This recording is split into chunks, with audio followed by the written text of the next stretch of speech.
আরে চ্যাংদোলা করে মুসলমান বিধায়কদের বিধানসভায় নির্বাচিত হলে যে ফেলে দেওয়ার স্বপ্ন শুভেন্দু অধিকারী দেখছেন, সেই স্বপ্ন বাস্তবায়িত করে দিয়েছেন কর্ণাটকের কংগ্রেস সরকার।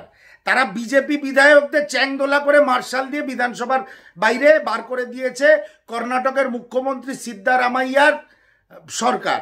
আমি সাধুবাদ জানাই তাদের। সরকারি যে কোনো চুক্তিতে, টেন্ডারে, সরকারি কাজের ক্ষেত্রে যদি সংখ্যালঘু সম্প্রদায়কে একটা 4% সংরক্ষণ দেওয়া হয়, এতে ভারতীয় জনতা পার্টির আপত্তি কোথায় আছে?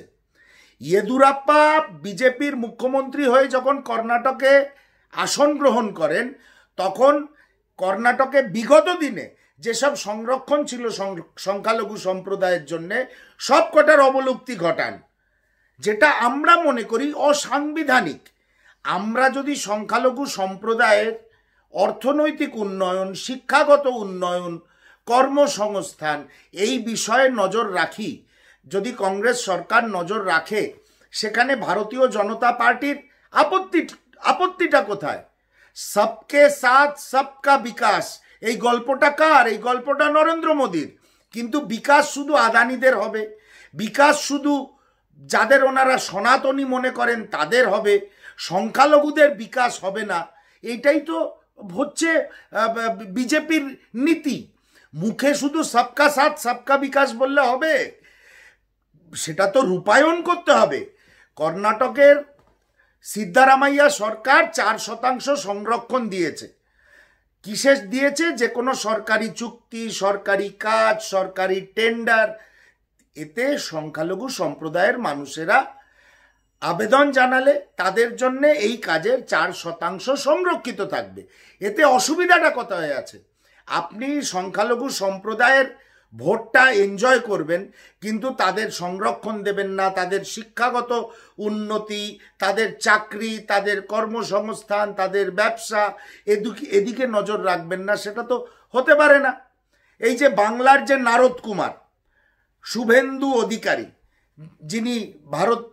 যিনি বিরোধী দলনেতা, কদিন আগে বাংলায় কি বললেন? বিজেপি ক্ষমতায় এলে সংখ্যালঘু বা মুসলমান বিধায়কদের চ্যাংদোলা করে বিধানসভার বাইরে ফেলে দেওয়া হবে।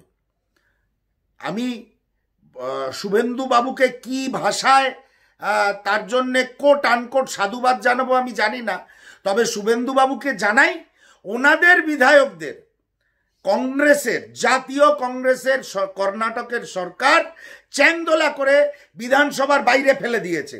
কারণ ওনারা সংখ্যালঘু সম্প্রদায়ের জন্যে যে সংরক্ষণ সিদ্ধারামাইয়া সরকার প্রস্তাব হিসাবে, বিল হিসাবে বিধানসভায় এনেছিল, তার প্রতিবাদ করতে করতে ওয়েলে নেমে পড়েন। বিলের যে প্রতিলিপি দেওয়া হয় বিধায়কদের, সেগুলো কুটি কুটি করে ছিঁড়ে ফেলে দেন। তার জন্য আমরা বরং, উনি কবে চ্যাংদোলা করে মুসলিম বিধায়কদের বাইরে ফেলে দেবেন জানি না, তার আগেই কর্ণাটক সরকার কর্ণাটক বিধানসভায় বিজেপি বিধায়কদের চ্যাংদোলা করে বাইরে ফেলে দিয়েছে। সবকা সাথ সবকা বিকাশ কথাটা বলতে খুব সুন্দর, বড় বড় হোর্ডিং ব্যানারে লেখা যেতে পারে, কিন্তু সেটা রূপায়ণ করা অত্যন্ত কঠিন।